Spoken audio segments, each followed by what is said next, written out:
Hi everybody, I am back from Munich. What an amazing show.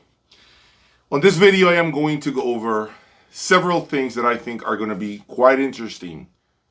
Let's go over them.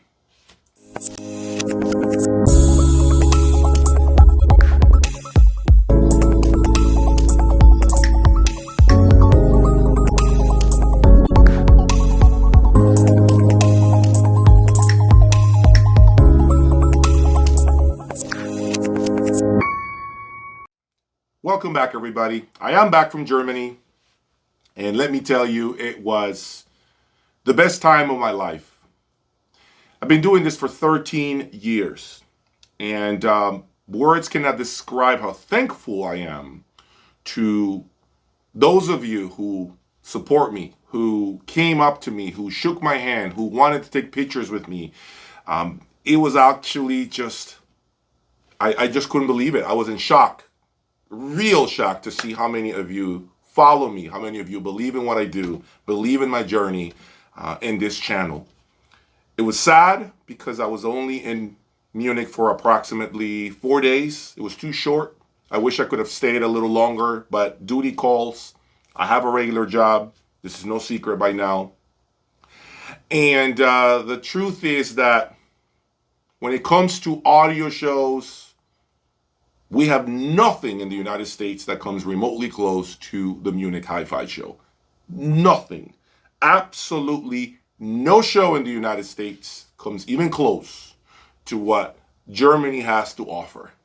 It is absolutely incredible, and I urge you, each and every one of you right now who are contemplating to go to this show, to start getting your plane tickets together for next year, because I promise you, this is not something you should be missing.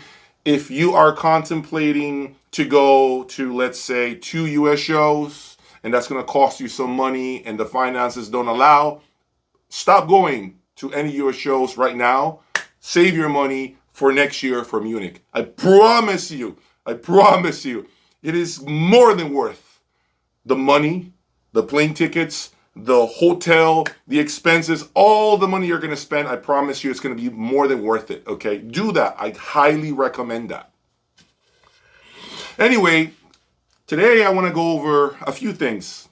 One of them, of course, is the best rooms that I found at the show. And please, exhibitors, I want you to know one thing. Everyone, to me, at the show was a winner. You all did a magnificent job. But of course, my audience is eager to find out what rooms stood out to me.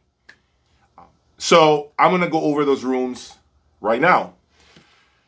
In no particular order, I will say the main rooms that I was going to visit were Marten Speakers. As you see right now, this room was incredible. Marten Loudspeakers, to me, have this clarity that I'm just completely attracted to.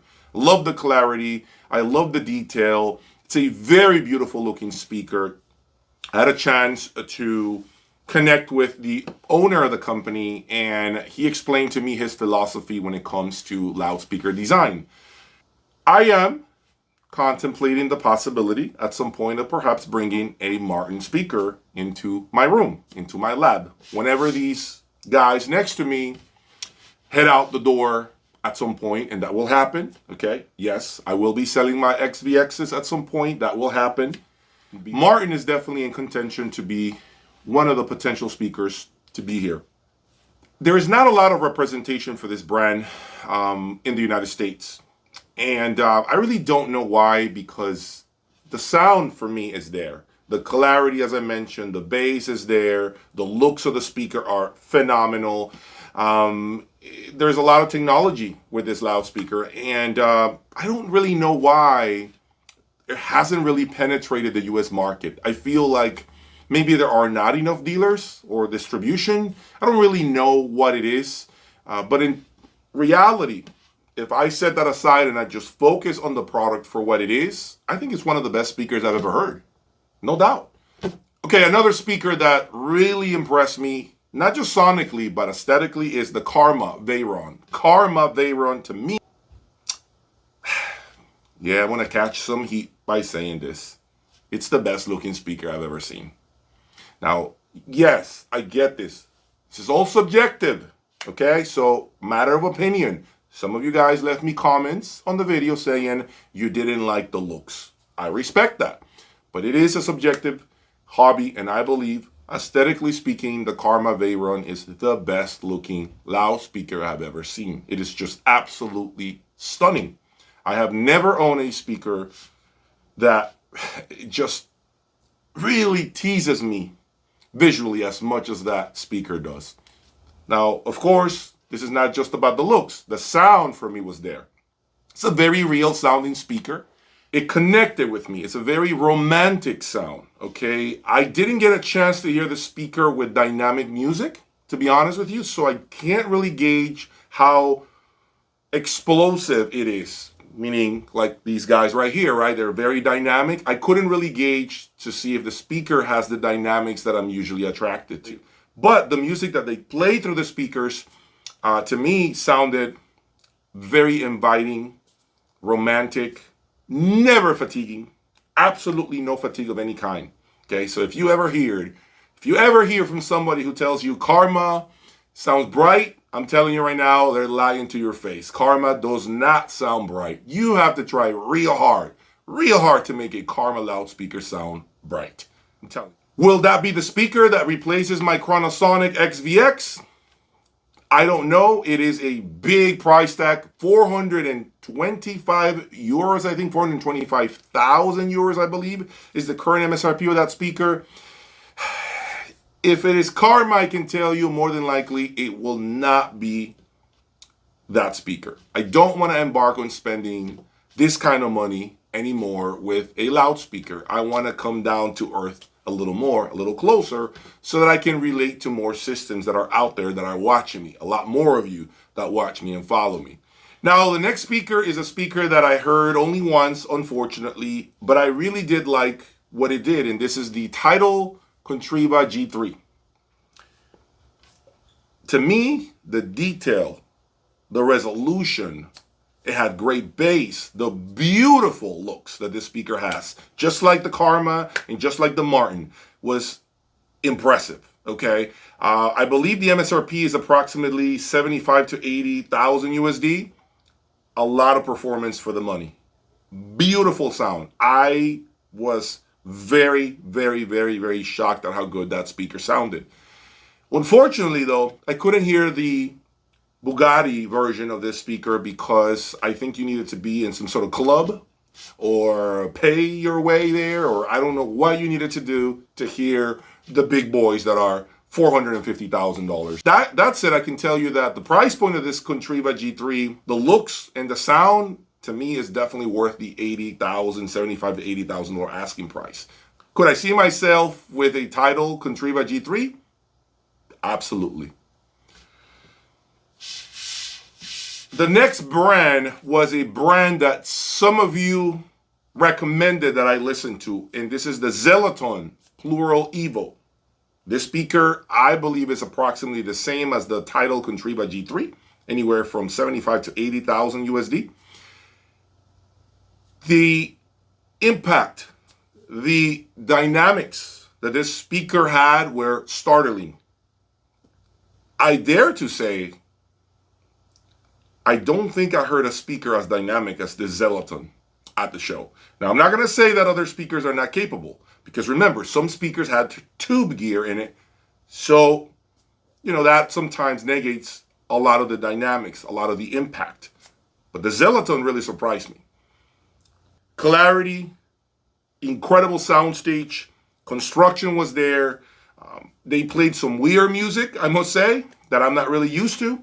But they were not afraid of showing me the capabilities of the loudspeaker. They pushed that speaker really hard. They were not afraid of pressing that gas pedal. I was very impressed with the Zellaton. Quite frankly, that's another speaker that I can see myself with because of the price point, because of what it does. It does some incredible things. And I hate to repeat myself, the dynamics of that speaker were wow.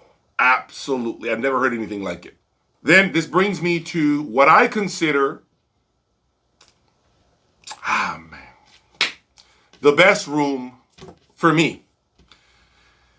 This is a brand that I have seen many times, never gave it its flowers because, quite frankly, I wasn't as impressed as I was in Munich. And this happens to be the Bond Striker Ultra 7 with the VAC system. I went there the first day on Thursday. Didn't like it. Didn't like what it sounded too mushy, too relaxed. Didn't have enough leading edges for me. Went there Friday. Greg Weaver was there. And he proceeded to play some incredible vinyl for me. And what I heard, I just can't forget. I cannot get it out of my head. That speaker filled that room so much, I almost felt as if I had built-in in-wall speakers on the side walls and behind me. It was incredible, the sound, the depth, the speed, the bass, the attack, the decays, the engagement factor, the musicality. It was through the roof. I can definitely see myself with that speaker in this room. Now, it is not cheap, and it is more money than the Zellaton. It is more money than the Tidal Contriva G3. This speaker is 180,000 USD, so it is a very, very big price tag. But the performance was there. This is not about the price. This is about the performance. I really want to commend the Von Stryker crew and VAC, of course, for putting on what I consider the best performance at the show. And mind you, this is what's funny. I had to go to Germany. I had to go to Germany to be blown away by Von Stryker. I have no explanation why that was. I don't know if it was the room. I don't know if they spent more days, making the system sound good. Maybe here in the US, they don't have enough time to prepare the rooms, to get the gear to really settle. But I was completely floored by the Von Stryker Ultra 7s.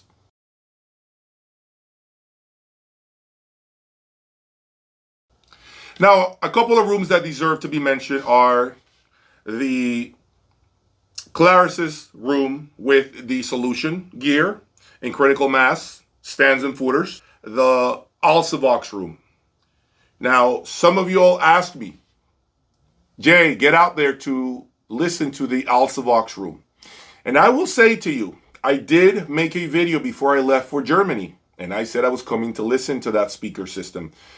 And I was quite impressed with the Alsavox room. I don't think anyone at the show can honestly say the Alsavox room didn't sound good. Listen, when it's time to tell the truth, I gotta tell the truth. That was one of the better performing rooms at the show. I didn't have high expectations because, again, I had positive and negative feedback from a lot of people that email me and text me. But I wanted to listen with my own ears.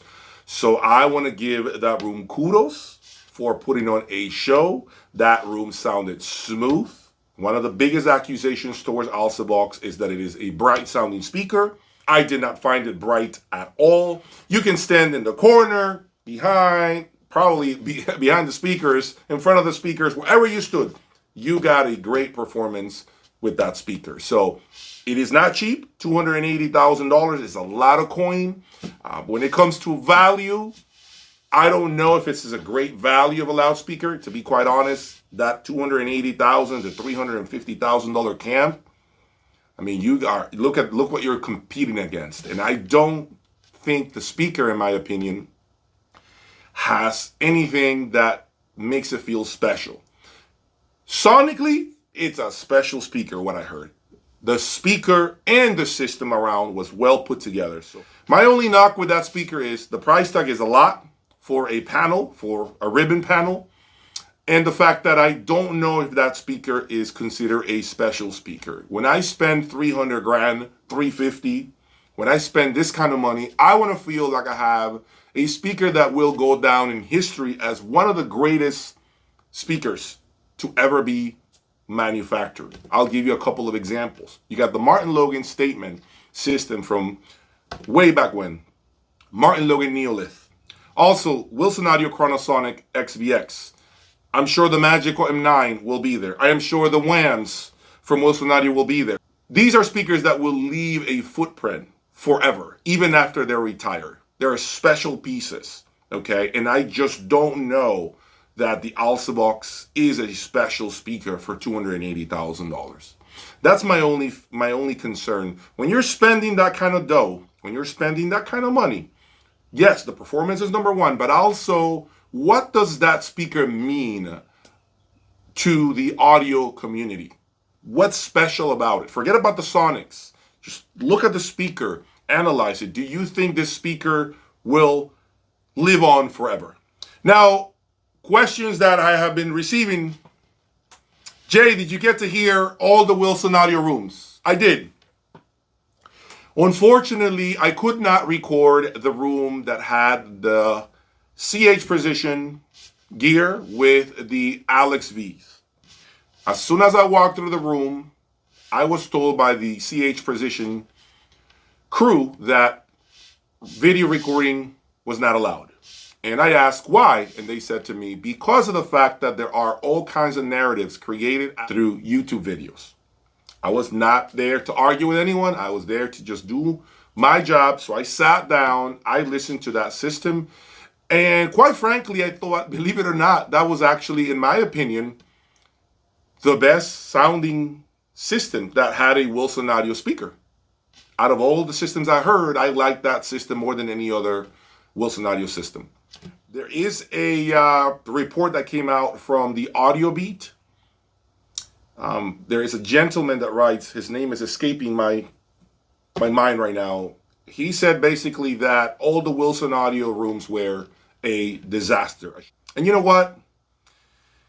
I'm not going to say that all the rooms sounded bad, because to me that's a way of discrediting the effort, the work that these people have put in, meaning all the exhibitors.